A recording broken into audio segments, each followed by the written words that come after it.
जपने के लिए जरूरी नहीं है कि आप पद्मासन लगा के बैठे, आप आसन में बैठे, नहीं। गृहस्थी धर्म में आप खेत जा रहे नाम जप करते हुए, आप एक एक फावड़ा चला रहे नाम जप करते हुए, क्या चला जाएगा? बड़ी सामर्थ्य नाम में, एक अमोघ सामर्थ्य नाम में। आप विश्वास कीजिए, एक नाम भी व्यर्थ नहीं जाएगा। अश्रद्धा से भी नाम उच्चारण कर लिया, भारी पड़ेगा यमराज के हिसाब में। मान लीजिए ये माया का ऐसा प्रभाव है जो आपको भजन में नहीं लगने दे रही। इसका कार्य है आपकी श्वासों को व्यर्थ करना। देख लीजिए, कोई दृश्य दिखा के, कोई भोग भोगा के, कोई बात के चिंतन में फंसा के, किसी क्रिया में लगा के, इसकी चाल है कि भजन ना होने देना। दो शक्तियां भगवान की ये प्रबल, एक माया शक्ति विस्मरण और भक्ति शक्ति स्मरण। ऐसी तो अनंत शक्तियां हैं, पर विशेष प्रभावशाली ये दो शक्तियां हैं भगवान की। एक है जिसकी शरण में जीव आ जाए तो भगवत स्मृति में तन्मय कर दे, समस्त दुखों का नाश करके, भक्ति। और एक माया शक्ति भगवान का विस्मरण करा दे। हम सब माया शक्ति के द्वारा फांस लिए गए हैं। वो हर चाल यही चलती कि भजन छूट जाए। आप देख लो, कोई मिलेगा, कुछ खान पान, दृश्य, भोग, क्रिया, सब में भजन छुटाने की सामर्थ्य है माया के द्वारा। और भक्ति का जब प्रभाव चलता है तो एक एक कवल जा रहा है राधा राधा राधा, जल पी रहा है राधा राधा राधा, कार्य कर रहे राधा राधा, बड़ी सामर्थ्य। खाते पीते नाम ले, चलते बैठे सोए। यदि हम सोने जा रहे हैं तो मानो हमारा जैसे मरण के समय स्थिति ऐसी होनी चाहिए। पता नहीं जगे कि ना जगे, ये आखिरी रात हो, क्या पता। रातें में सोते सोते दिल फिल हो जाए, इसका क्या पता। तो सोते समय एकदम एकाग्र, राधा राधा राधा राधा।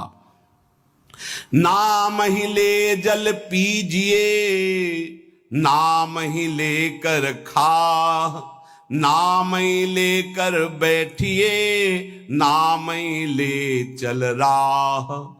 जब लग जागे नाम जपे, तन मन सूया बीत। चरण दास यो कहत हैं, हरि बिनु और नमीत।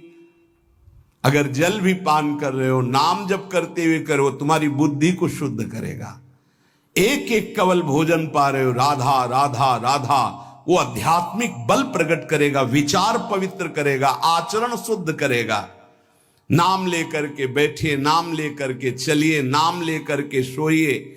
जब लग श्वास है तब तक नाम जप करो। देखो, हरि नाम जैसा, भगवान नाम जैसा कोई मित्र नहीं है, ऐसा बड़े बड़े संतों ने अनुभव किया है।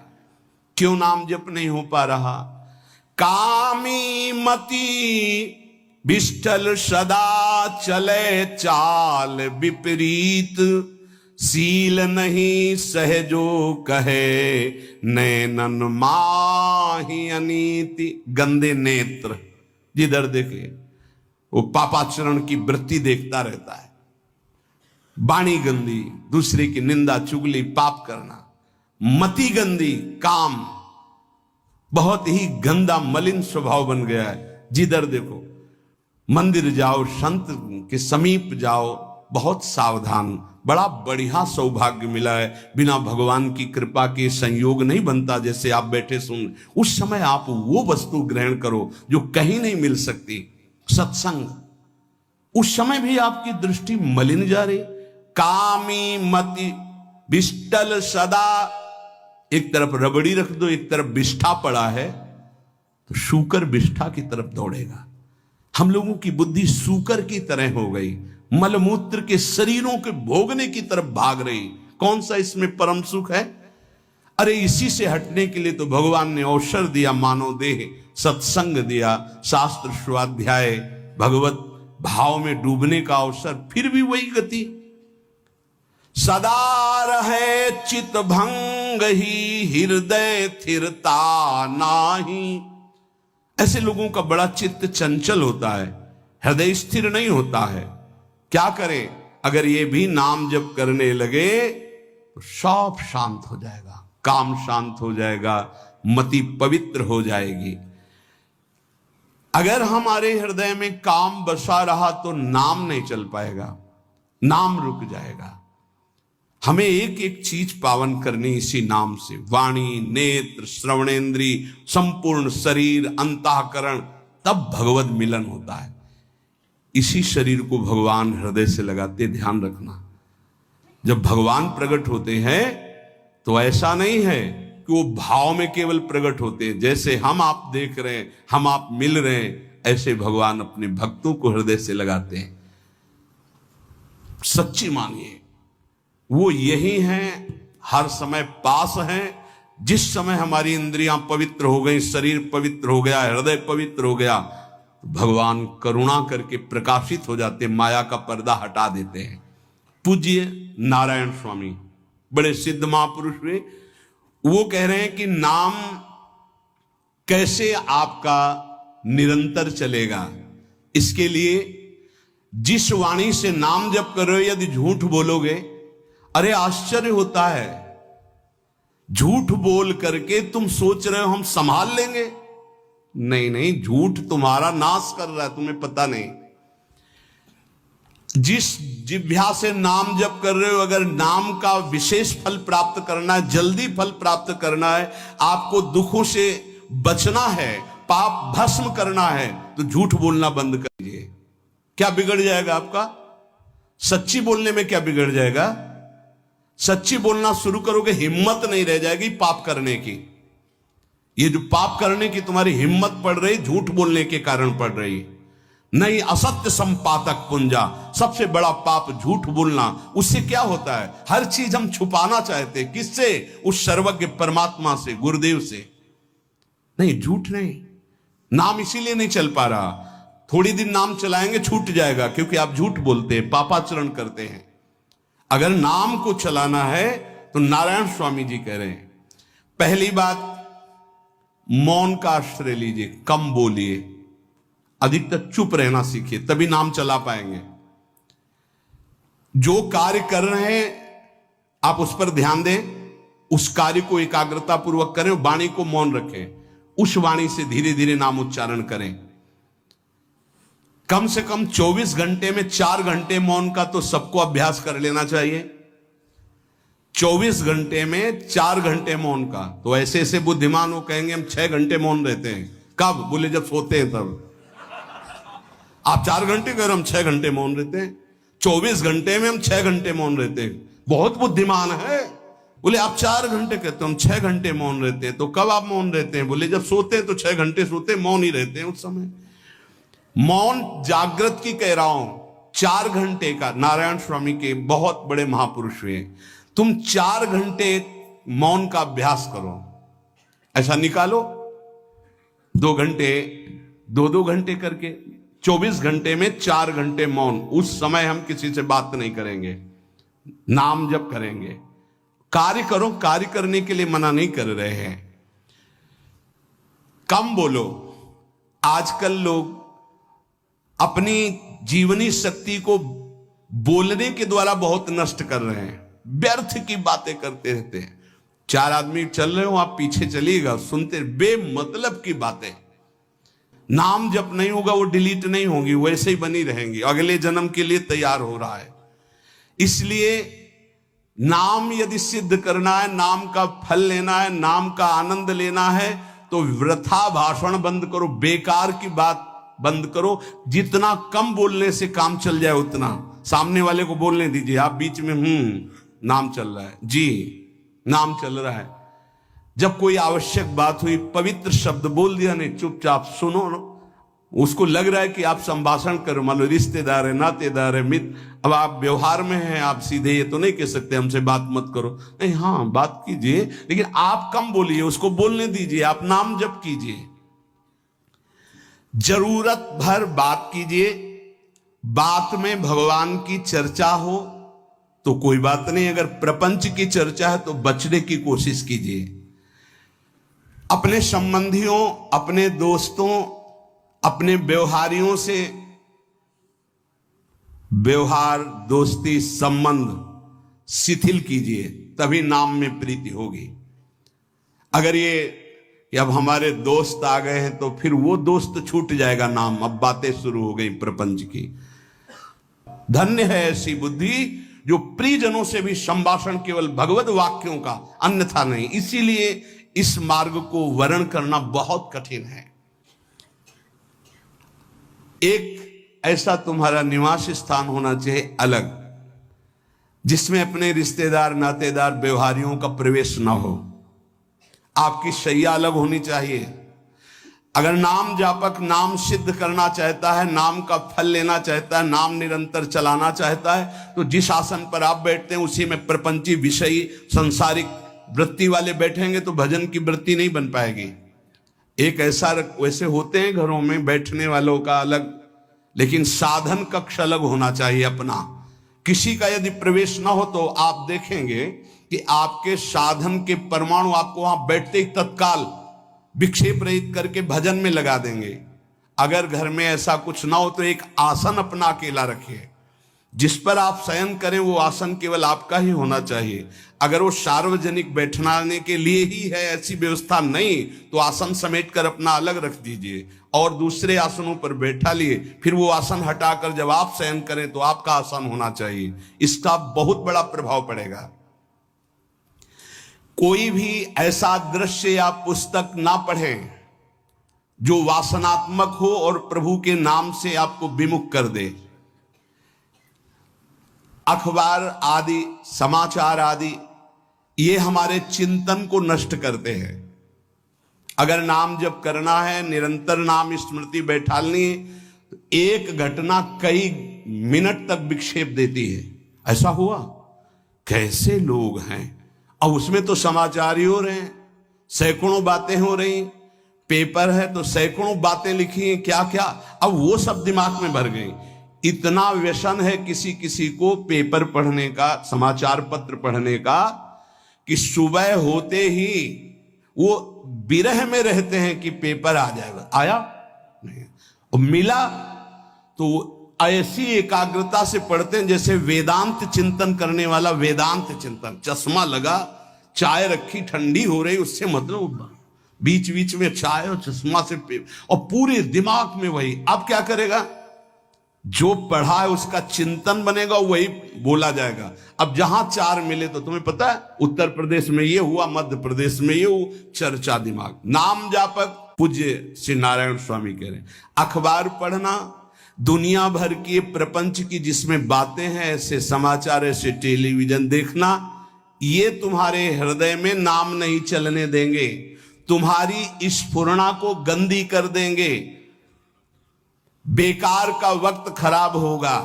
इसलिए अगर आपको पढ़ना ही है तो धार्मिक ग्रंथों को पढ़िए, अपने इष्ट संबंधी ग्रंथों को पढ़िए नाम जपने के लिए।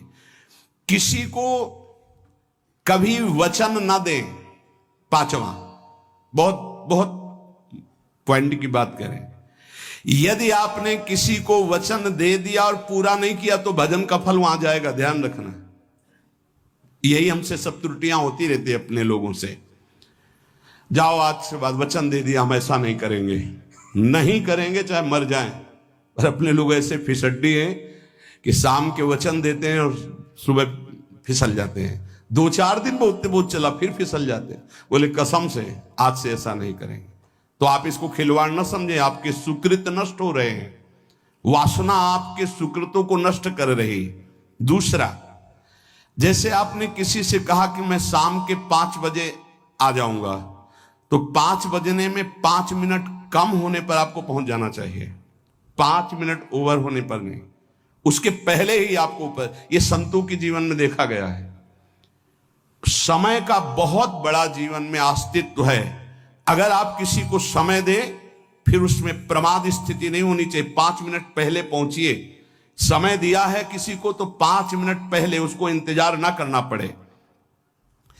रात को सोते समय नाम जापक उपासक विचार करे, मेरा नाम किन किन कार्यों में छूटा, मेरे से कौन कौन सा पाप हुआ, मैंने कौन सी आज गलती की जो नहीं करना चाहिए, और उसे डायरी में नोट करें। नारायण स्वामी कह रहे हैं दूसरे दिन सावधानी पूर्वक वो गलतियां ना होने पावे जो हमने आज की।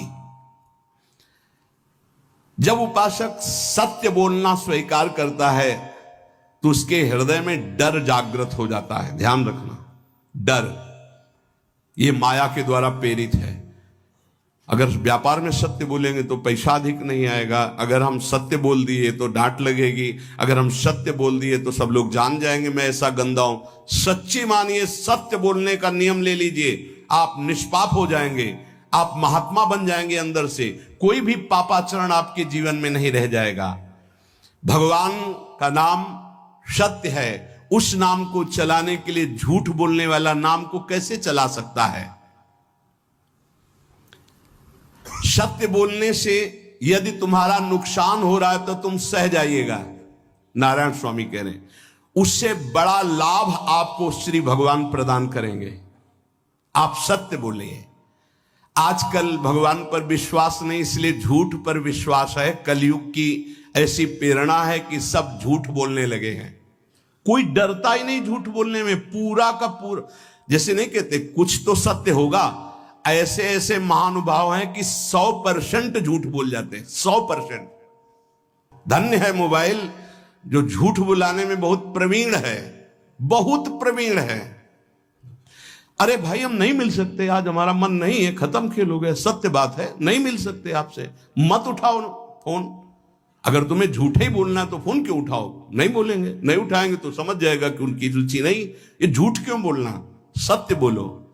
झूठ से यदि आप बच गए तो आपके जिह्वा पे नाम निरंतर चलने लगेगा। ये झूठ ही नाम नहीं चलने दे रहा। असत्य आचरण, छुपाने की वृत्ति, असत्य भाषण, ये नाम में प्रीति नहीं। किसी को भी फुसलाने के लिए झूठ मत बोलिए। सत्य बोलने का अभ्यास कर लिए तो पापी जीव भी महात्मा बन जाए। सत्य आवश्यक है। एक बड़े कागज पर ऐसी जगह लिख के रख लो जहां तुम उठते बैठते देखते हो कि मुझे सत्य बोलने का नियम लेना है, झूठ नहीं बोलना है। सत्य साधन कर लो, फिर देखो नाम कैसे चलता है। तपस्या, बड़े बड़े पुण्य, बड़े बड़े तीर्थ स्नान उतना पवित्र नहीं करेंगे जितना सत्य बोलने से होगा। पर बहुत कठिन है इस समय सत्य बोलना। मतलब बात बात पे असत्य का ही वर्ताव हो रहा है, असत्य का अच्छा, ये कोई संसारी आदमी में नहीं, कुछ ऐसे होंगे जो सत्य की वार्ता करते नहीं। प्रायः क्या जाता है, झूठ बोलने में बोल दिया और सामने वाला राजी हो गया, हम निकल गए। लेकिन सत्य ना होने के कारण आप में सत्य आचरण, सत्य स्वरूप भगवान का नाम, भगवान को कहा गया सत्य नारायण, वो नाम नहीं चले। भजन करने का पहला साधन है सत्य बोलना, जबान से सत्य बोला जाए। और भजन की संख्या प्रारंभ में जरूर लेनी चाहिए। यदि 10 माला का नियम लिया, 20 माला का नियम लिया, तो उसे निर्वाह करो। जैसे यहां शरणागति मंत्र मिलता है तो 11 माला प्रारंभ में दी जाती कि आपको करना ही है, ज्यादा हो जाए वो ठीक, 11 से कम वो कभी जीवन में नहीं। अपने जीवन में गुरु आज्ञा 11 माला तो करनी है, हर समय करना है। पर ये मन थोड़े दिन तो नियम में चलेगा, इसके बाद छोड़ देगा। दीक्षा तब लेनी चाहिए जब गुरु आज्ञा पे चलने की हिम्मत हो, नहीं तो ऐसे ही नाम जपो करो। और जब नियम मिल गया 11 माला तो चाहे प्राण निकल जाए, हमको 11 माला पूरे करने, प्राण निकलने तक गुरु आज्ञा का पालन करना है।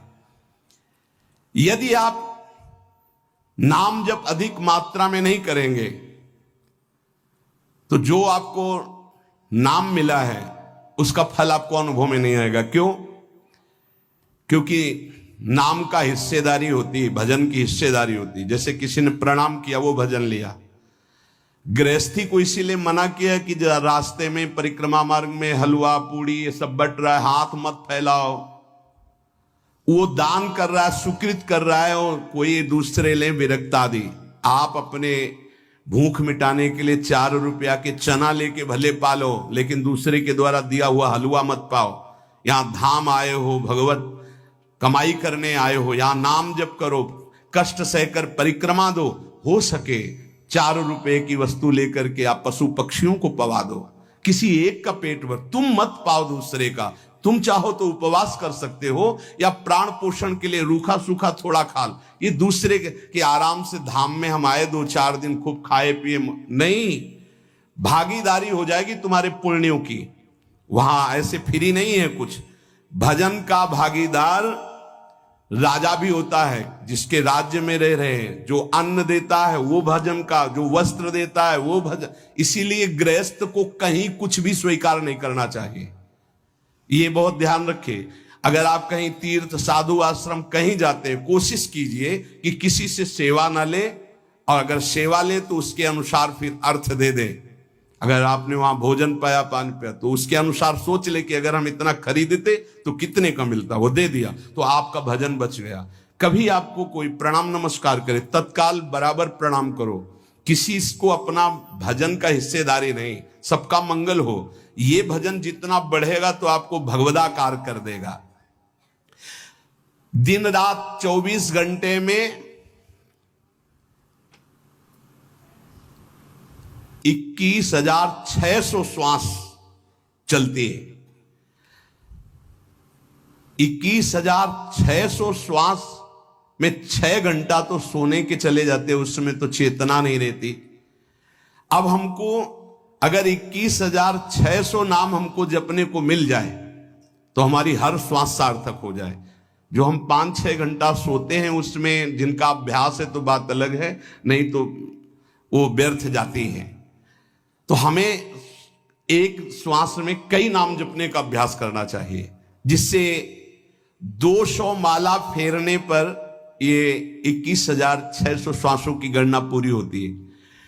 अगर हम 200 माला का नियम ले तो इतना हो सकता है। तो हमें लगता है अगर हर समय माला नहीं ले सकते तो श्वास वाली माला बहुत अच्छी रहती है। श्वास में 4 बार खींचो, 4 बार नाम लेते हुए छोड़ो। दूसरा साधन, एक छोटी माला ले ले, जो आजकल तो काउंटर चला है। काउंटर में ज्यादा सुविधा संसार के क्रियाओं में रहने वालों को होती कि किया अपनी जेब में डाल लिया। तीसरा साधन वो बहुत कठिन है, मन की वृत्ति से नाम जप करना। माला, श्वास और मन की वृत्ति, उसमें श्वास की भी गणना का ध्यान नहीं रहता, उसमें केवल चिंतन होता है, चल रहा है। पर ये आखिरी स्थिति होती, इसी के बाद वो परिपक्व अवस्था होता है। जिह्वा से धीरे धीरे नाम उच्चारण करते हुए ये पहला अभ्यास है। प्रारंभिक को एकदम मानसिक में नहीं पहुंचने की चेष्टा करनी चाहिए, 2-4 नाम के बाद मन प्रपंच में फंसा देगा। दूसरा अभ्यास कंठ से में, जैसे हम जिह्वा से राधा वल्लभ सिंह, राधा वल्लभ सिंह, राधा वल्लभ सिंह, इसे वाचिक जप कहते हैं। मंत्र नहीं होगा, ऐसे नाम होगा। फिर उपांश ऐसे, फिर कंठ से चलता है, फिर हृदय से चलने लगता है, फिर नाभि से चलता है। जिसका नाभि से चलने लगता है उसका परावाणी के द्वारा भजन, वो सिद्ध पुरुष कहा जाता है। 4 वाणी, परा, पश्यंती, मध्यमा, वैखरी। वैखरी जो बोल रहे हैं, जो कंठ से, फिर हृदय से पश्यंती, परा नाभि से, मूलाधार केंद्र से लेकर के संपूर्ण ब्रह्मांड में इसमें नाम गूंज रहा है, वो सिद्ध पुरुष का होता है। पहला अभ्यास जिह्वा हिला करके शुरू करे, राधा राधा राधा राधा। फिर कंठ से, कभी हमारे सदगुरुदेव भगवान को देखना, अगर कोई आ गया और बातचीत का हुआ तो यहां से तत्काल चलता दिखाई देता है ना, कंठ ऐसे ऐसे हिलने लगता है कंठ। अगर शांत बैठे तो फिर नहीं दिखाई दे। अगर कोई है आसपास तो इतनी तीव्रता लगन होती कि कहीं छूट ना जाए नाम। कंठ से विशिष्ट अभ्यासी का, फिर हृदय से परिपक्व अभ्यासी का, और नाभि से सिद्ध महापुरुष का, परावाणी से चलता है। अगर 1 वर्ष तक जिह्वा से अभ्यास किया जाए, ये मैंने किया है, नारायण स्वामी कहते हैं, तो दूसरे वर्ष में कंठ से प्रारंभ हो जाता है। 2 वर्ष कंठ से चले तो अगला हृदय से प्रारंभ हो जाता है, और हृदय से 3 वर्ष चले तो फिर नाभि से 7 वर्ष में नाम सिद्ध हो जाएगा। अगर नियम पूर्वक झूठ ना बोले, सत्य आचरण करे, ऐसे नाम जप करें। हम ये कहते हैं कि चलो थोड़ा धीमे ही सही, पर 12 वर्ष में तो आपको सिद्ध हो जाना चाहिए। 12 वर्ष, यहां बोले 30 वर्ष के 50 वर्ष हो गए साधन करते हो, ज्यों कहते हो कोई परिवर्तन नहीं। इसका मतलब अंदर से नाम नहीं चलाया जा रहा, नाम में रुचि नहीं। 12 वर्ष में तो भगवत साक्षात्कार करके जागृत स्वप्न सुषुप्ति अवस्था पर विजय प्राप्त कर लेता है साधक। ऐसा ही स्वामी जी ने किया। नारायण नारायण नारायण नारायण नारायण, ऐसी सिद्धावस्था हो गई थी। एक टाट की लंगोटी, एक रस्सी कमर में, बस। बड़े ही उच्च कोट और बहुत बड़े अरब खरबपति घर के बालक थे। सारी सिद्धियां उसके पैरों में लौटने लगती हैं, जिसका नाभि से भजन प्रारंभ हो जाता है परावाणी से। श्री ठाकुर जी की रही है कि इस विषय पर जो है बहुत परिपक्व किया है। रोटी नहीं मिली, ये रबड़ी रसगुल्ला की तो बात जाने दो। गंगा का किनारा, गांव में जाना नहीं, जो आकाश वृत्ति से वो आ जाए वही। आप लोगों को तो रोटी तो मिल रही है। पहला नाम सिद्ध करने के लिए भोजन सात्विक और थोड़ा, अगर एक समय पाके निर्वाह कर लो तो अच्छा, नहीं तो 2 समय। 3 समय पाने का तो अधिकार ही नहीं साधक को। भगवान की बड़ी कृपा है, जब भूख थी तब था नहीं, और जब है तो भोजन नहीं पा सकते। वो बड़ा लीला बिहारी है। जब भूख थी तब भोजन नहीं, और जब भोजन है तो नियम कानून इसके लग गए हैं, ये इतना इतना। दूसरा, पहला भोजन पर पवित्र, देखो नाम जप के लिए बहुत आवश्यक है। यही जीवन है कि अगर आप नाम जप करने लगे तो हमारा बोलना, हमारा जीना सार्थक हो जाएगा। अगर नाम जप आपको करना है तो पवित्र भोजन होना चाहिए। 2 टाइम भोजन पाना है तो थोड़ा थोड़ा पाओ, पेट ना भरने पाए, ऐसा ना लगने की वजन बढ़ गया है। वजन बढ़ गया है तो भजन घट गया है, वजन घट गया है तो भजन बढ़ गया है। देखो, तुम्हारे संसारिक संबंधी माता पिता चाहेंगे कि तुम्हारा चिकना शरीर होना चाहिए, हष्ट पुष्ट होना चाहिए, लेकिन हम चाहेंगे कि तुम्हारा भजन पुष्ट होना चाहिए, भगवदाकार वृत्ति होना चाहिए। शरीर तो आज है, कल नहीं रहेगा, चाहे जितना चिकना कर लो। संसारिक माता पिता के प्यार में और गुरु के प्यार में यही अंतर है। वो आपके स्वरूप को पुष्ट करेगा तो शरीर तो अपने आप, मन प्रसन्न है तो वो स्वस्थ है, अस्वस्थ होने पर भी स्वस्थ है। अगर शरीर स्वस्थ है और काम वासना है, नाना प्रकार की चिंताएं, ये थोड़ी माता पिता दूर कर पाएंगे। वो तो तपस्या और साधना से ही दूर होती है, ध्यान रख लीजिए। अधिक भोजन पाना, शरीर को बहुत पुष्ट बलवान कर लेना, तो हर इंद्रियों को भोग देना पड़ेगा आपको।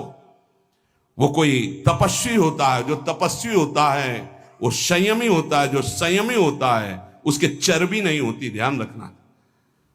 युक्ताहार विहार से, प्राण पोषण के लिए केवल शरीर में अन्न जाए तब नाम में प्रीति होगी। खाते खाते अनेकों जन्म व्यतीत हो गए, वर्षों व्यतीत हो गए, अरे अब तो भजन कर लो, कहां तक खाओगे? ये नरक कुंड है, डाला विष्ठा बन गया। नींद, एक नियम बना लो कि इतना ही सोना है। पता नहीं सोने में कौन सा सुख, नींद में केवल एक बात का सुख होता है, आपका संसार का चिंतन नहीं होता, तो आप जो शांत रहते हैं वो सुख होता है, लेकिन वो तमोगुणी सुख है। अगर आप जागृत में संसार का चिंतन न होने दें और भगवत चिंतन कर रहे हैं तो आप महापुरुष हो जाएंगे। सो सो के जीवन क्यों बर्बाद करते हैं? एक टाइम रखिए सोने का, बस। ये कोई तुम्हारा सुख नहीं है, ये तमोगुणी सुख है। निद्रा आलस्य प्रमादोत्तम तत्तामस मुदाहृतम। और एक बात समझ लो, यद तज्ञे विस्मि परिणामे अमृतोपमम, जिसमें विष जैसा शुरुआत में लगता है उसका परिणाम अमृत होता है, और जिसकी शुरुआत अमृत जैसी लगती है उसका परिणाम विष होता है। प्रातःकालीन उठ करके सत्संग में आना विष जैसा लगता है, लेकिन उठ के आ रहे हो तो इसका फल अमृत होगा। ब्रह्म मुहूर्त में सो रहे हैं, जीवन बर्बाद कर रहे हैं, अरे ब्रह्म मुहूर्त में उठिए, स्नान कीजिए और सच्चिदानंद भगवान में चित्त को जोड़िए। ये विष जैसा लगता है, परिणाम अमृत जैसा होता है। तीसरा, 24 घंटे में 1 घंटे का तो एकांतवास करना सीख ही लो, चाहे गृहस्थ हो चाहे कोई भी हो। 1 घंटे हमसे कोई बात नहीं करेगा, अपने दरवाजा बंद, थोड़ा 1 घंटे कोई ऐसा समय निकालो जिसमें चित्त को केवल श्री कृष्ण से जोड़ो, प्रियाजू से जोड़ सको। चौथा, विरक्त साधक तकिया गद्दा ये सब चीजें अगर लगा के सोओगे तो नाम जप नहीं होगा। देखो हितधाम में कुशासन और एक ईंट कुशासन के नीचे सर्दी में ओढ़ने के जो हमारे कंबल थे वो आटे का बोरा बलराम जी ला के दे थे। जीवन को यदि आप कसौटी पे नहीं कसेंगे तो भजन नहीं होने वाला। अब तो शरीर रोग से ग्रसित है, अब चाहे जहां रखो चाहे जैसे रखो, प्रिया जो जाने। जब तक हमें भगवदाकार वृत्ति ना हो जाए तब तक विषयों को स्वीकार नहीं। ऐसे हैं साधक, बड़ा सुख मिलता है। एक ऐसे पड़ा हुआ है आसन, उनके कमरे में जाके देखिए, केवल आसन ही है। कितने ऐसे साधक राधा के कुंज में रहते हैं जिनकी चटाई केवल है, न तकिया है, न गद्दा है, न कोई। उसी चटाई को ऐसे खड़ा कर दिया, बिछा लिया, बस उसी में पड़े, भोजन मिला पा लिया, ऐसे रह रहे हैं। कमरे में देखो जाके तो ऐसा लगेगा कि इसमें कोई रहता ही नहीं, कुछ है ही नहीं, केवल चटाई है। तकिया गद्दा विशेष विलासिता की वस्तुएं तो नाम जप नहीं होने वाला, ध्यान रखना। जहां पड़े आराम से नींद आ जाएगी, सो जाएंगे, और जब तो नींद उतनी आएगी जितनी आवश्यकता। भजन का खजाना तिजोरी में रखें, कभी किसी से बताएं नहीं कि आपका भजन कितने माला कितना होता है। पूज्य नारायण स्वामी जी कह रहे हैं, भजन को खजाने में रखने का मतलब है लूटने वाले डाकू माया भेजती है, काम क्रोध लोभ मोह मद मत्सर आदि, और प्रिय गृहस्थ भगत आदि। कैसे प्रिय गृहस्थ? स्वामी जी अब ये सब आप ही कहा है, बहुत बीमार है, आप देखना। ठीक है, दूसरे की दुख निवृत्ति करना संत का स्वभाव होता है, पर हम जिस मार्ग के पथिक हैं, हमारा कर्तव्य है। हमारे पास हमारे प्रभु के सिवा कोई नहीं, हमारा जो कुछ है वो प्रभु हैं। ए भैया, जैसा श्री जी चाहेंगे वही सब मंगल करेंगे, ये शब्द होना चाहिए। उससे उसका भी मंगल होगा, आपकी भक्ति पुष्ट होगी। कभी भी जो गृहस्थ में भजन करता है, किसी भी तरह का किसी से भी कोई प्रतिग्रह ना ले। नहीं ले लो, ये लो ही बढ़िया है, रख लो। नहीं महाराज, हमारा ये मार्किन का गमछा ही काफी है हमारे लिए। नहीं नहीं नहीं, ये प्रसाद पाल, हाँ इतना किनका दे दीजिए, भगवत प्रसाद है, ये हमारे लिए पर्याप्त। गृहस्थी में अगर आप भजन करते हैं तो अपने भजन को बचाने के लिए किसी से भी दान पुण्य, किसी का भी बट रहा है वो स्वीकार न करें। किसी से प्रणाम नमस्कार, किसी से अपनी सुविधा सेवा स्वीकार न करें। और जो विरक्त है उसको ध्यान रखना चाहिए कि हमारा जीवन केवल जगत मंगल के लिए विश्वेश्वर भगवान को समर्पित जीवन है। ना हम किसी को शाप दे सकते हैं, ना किसी को वरदान दे सकते हैं। सेवक स्वामी की इच्छा को देखता है, ऐसा ऐसा, हाँ प्रियाजू की जैसी इच्छा होगी वैसा। नहीं, आप ऐसा नहीं, प्रियाजू का बस जबान से कभी ना किसी के प्रति शाप का, और ना हरिराम व्यास जी ने कहा है कि शाप और वरदान हमारे स्वामी की। तो हमें हर बार में यही बोलना है, जैसी प्रियाजू की इच्छा, जैसी श्यामाजू की इच्छा। नहीं, आप कुछ कह दीजिए तो राधा राधा राधा, नहीं कैसे मंगल होगा, आशीर्वाद दीजिए राधा राधा राधा, बहुत संभाल के।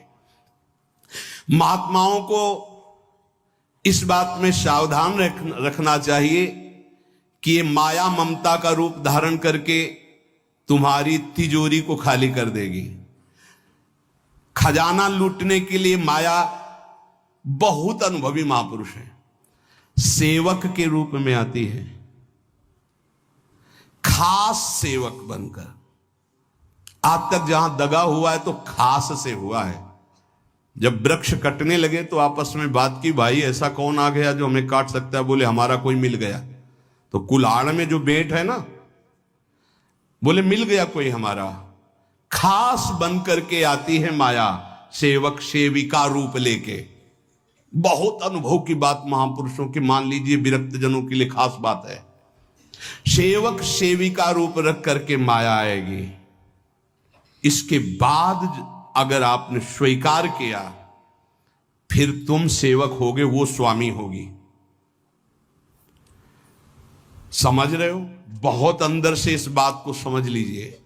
अगर आपको भगवत प्राप्ति करनी है तो जब तक शरीर में श्वास रहे सेवा मत स्वीकार करना किसी की।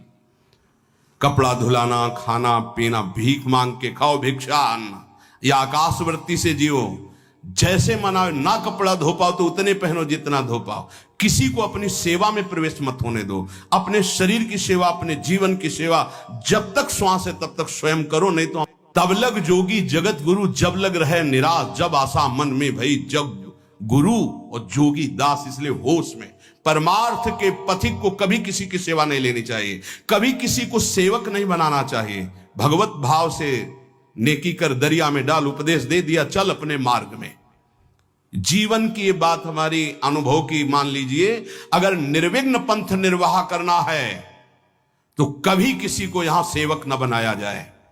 सेवक सेविका के रूप में स्वीकार करने वाले साधु का हृदय आग की तरह जलने लगता है। जो जिंदगी भर निश्चिंत और निर्भय रहा, उसे भयभीत और चिंता युक्त होना पड़ता है। अपने भजन को खास तिजोरी में रखे, अपने में जो सिद्धियां जागृत हो कभी प्रकट ना होने दे, उनका कभी प्रयोग ना करे। एक एक शब्द पर ध्यान देना।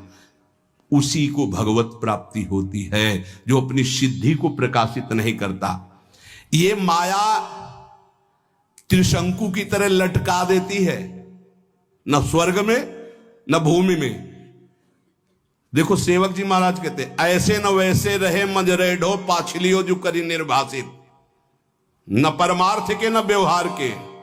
ये गांठ बांध लो, हाथ जोड़ के कह रहा हूं, सेवा के भाव से माया प्रवेश करती है और स्वामी भाव को रौंद करके सेवक बना लेती है। फिर जैसा चाहती वैसा नाच नचाती है, कोई भी हो। इसलिए होश में, यदि भगवत मार्ग में चले हो तो कष्ट सहो, शरीर की स्वयं सेवा करो। सौभाग्य मत मनाओ कि कोई तुम्हारी सेवा कर रहा है, दुर्भाग्य है जो तुम सेवा ले रहे हो। हाँ, अब शरीर इस काबिल नहीं तो श्री जी जैसा जाने वैसा। जब तक पानी उठा के पीने लायक हो तो किसी से पानी मत मांगना, किसी को अपना मत बना लेना। जब तक भगवत साक्षात्कार ना हो किसी को शिष्यत्व में मत स्वीकार कर लेना, नहीं तो बात समझ लेना, आगे खुद आपको समझ में आ जाएगा। किसी भी तरह से अपनी तिजोरी को न खुलने देना तो भगवत साक्षात्कार हो जाएगा। बोले नहीं हमारा तो परहित की भावना और प्रचार करना है, तो है क्या तुम्हारे पास प्रचार करने के लिए? परहित की भावना के लिए है क्या तुम्हारे पास? जब तक सर्वत्र श्री कृष्ण का अनुभव नहीं हो जाता तब तक उसमें कोई सामर्थ्य नहीं होती। और जब सर्वत्र वासुदेव का अनुभव करता है तो उद्धार किसका करना है? विचार करके देख लीजिए। फिर वो स्वांता सुखाए तुलसी रघुनाथ गाथा। इसलिए भजन के खजाने को बचा के रखो। रूखा सूखा टुकड़ा खा करके गंगा जल यमुना जल का आचमन करके जीना सीखो। अच्छे अच्छे पदार्थ सामने होने पर वही पदार्थ स्वीकार करो जिससे तुम्हारी जिह्वा रुचि ना कर पावे। ये दुष्ट है, इस दुष्ट को दंड दो। नारायण स्वामी जी ने कहा है, आगे हमने कल चिंतन में पढ़ा था, कह रहे हैं कि हमने इसको कैसे वश में किया। जहां गरम जलेबी बनती थी वहां खड़े हो जाते थे, कहते देखो कितनी बड़ी हाल है, नहीं मिलेगी तुझे, चलो। पूरी बाजार में घुमाते थे और कहीं भी इसको नहीं। और अगर संयोग वसात मिल जाती थी तो गंगा जल में फेंक देते थे। हरिद्वार में नारायण स्वामी जी गंगा जल में फेंक देते। हाँ बहुत बढ़िया बीठी, ये ले। अपने हृदय को पावन रखने के लिए इसी जन्म में भगवत प्राप्ति के लिए आहार को सुधारा जाए और निरंतर नाम जपने का अभ्यास किया जाए।